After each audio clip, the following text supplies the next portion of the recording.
Yes, you still do. Kasi guys, ang body fat, we breathe it out. Naging carbon dioxide siya. So, hinihinga natin siya. Assuming naka-deficit ka, no?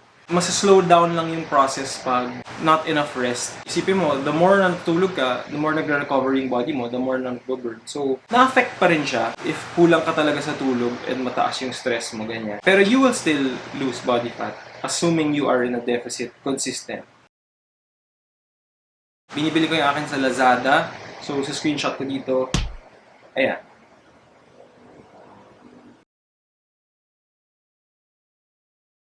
So, I have a video on that. So, lean bulking. But top of my head, best way to gain weight, train hard, eat at a surplus, get enough rest, recover, and be consistent. So, I have a video on that, but yun yung top tips na i-recommend ko.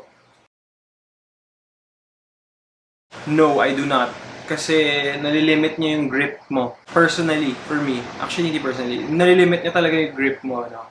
So, I would rather use yung wrist wraps for pushing para mas stabilize yung wrist. Or yung straps when pulling. Kasi yung straps kasi mas okay yung grip nun kaysa sa gloves eh. Ang gloves kasi limiting siya and honestly madulas siya. Compared to using straps or chalk if ever mag-deadlift ka, powerlift ka, chalk or lifting straps are better than gloves. Actually, dating someone right now, so dun tayo sa Taken. One of these days, she'll make a cameo sa videos. So, siya most of the time yung videographer ko. No? Shout out, babe. Guys, ako personally, I do not change as often. Ginagawa ko yung may program akong sinusundan, tapos I stick with that kasi dun ka magpo-progress eh. The more you do a certain movement, the better you get at it and the stronger you become at that certain movement. For example, if let's say gusto ko sa bench press, hindi ko papalitan yung bench press sa substitute that often kasi mapipigilan yung progress ko with that certain lift. But, you know, it really depends on your style. Ako, personally, I do not change. Unless certain factors are involved, syempre. Or let's say, magka-injury ako and I am forced to change certain movements.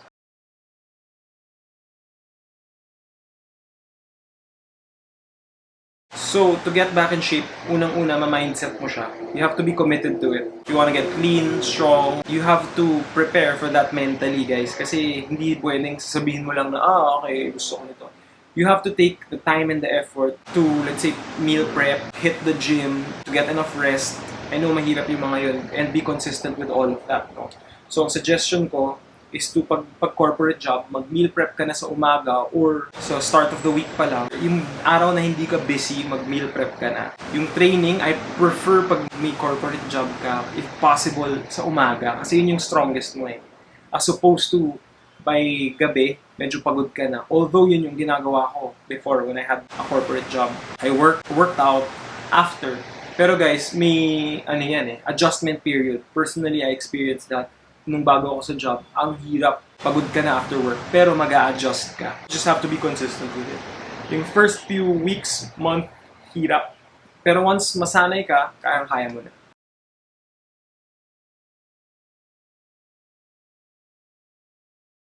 Keto versus low carb diet. Ano mas mabilis? Honestly, ang keto kasi guys, pag tanggalin mo yung carbs mo sa katawan mo, instant magpa-flush out ka ng water, wala ng glycogen yung muscles mo. In reality, parang hindi naman sa nag-lose ka kaagad ng fat. Marami lang excess water and weight na nashe-shed off, which is not true fat loss. No? Kaya ang bilis niya initially. Both of these approaches, ang keto and ang low carb, hindi ko siya nire-recommend lalo na for people who lift. Mako-compromise yung training nyo. Mako-compromise yung lifts nyo. That's for me personally.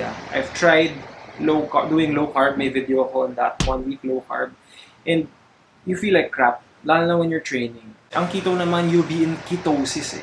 So, ang primary source of energy mo dun is fat and not carbs. True, mas mabilis siguro siya sa start. I do not recommend both these diets. But, kung yun yung trip mo, kaya mo naman mag-keto, why not? Mahirap lang rin sa dalawang to, it's not sustainable as opposed to tracking your macros and being flexible with your diet. So yun yung pinapreach ko, if it fits your macros type, flexible dieting. Medyo magbibilang ka lang, pero yun yung important, guys. Yung long game, you think of it as the long game, hindi yung, okay, gusto ko mag-lose ng weight kaagad. You have to think of it as a marathon, not a sprint.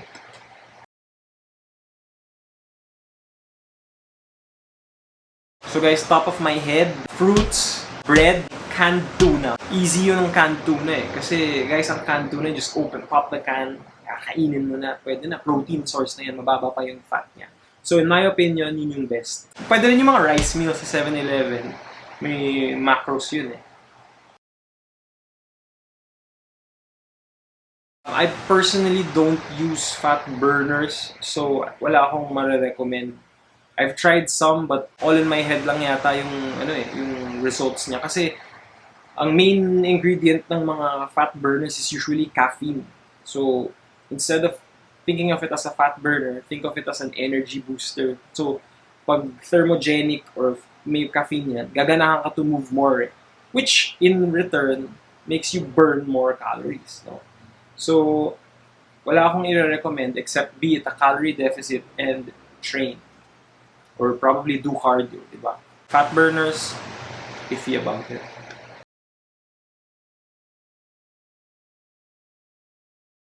Not necessarily. Ang calorie deficit mo, mas maganda kung kinukuha mo siya from food.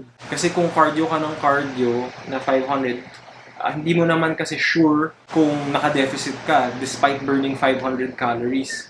Kasi hindi mo tinatrack yung intake mo. So mas maganda, track mo yung intake mo. Kasi you might be doing 500 calories sa treadmill every day, pero yung kain mo, sobra ka 500. So that puts you back at maintenance. So nagyo-yo-yo ka, paikot-ikot yun. And mababurnout ka dun. Kasi nakakapagod yun, magka-cardio ka. Tapos, paulit-ulit, thinking in your head na, mapayat ako, pero in truth, naka-maintenance ka lang. So, I recommend tracking your food intake rather than your expenditure. Focus on the food that you eat than the energy you expend.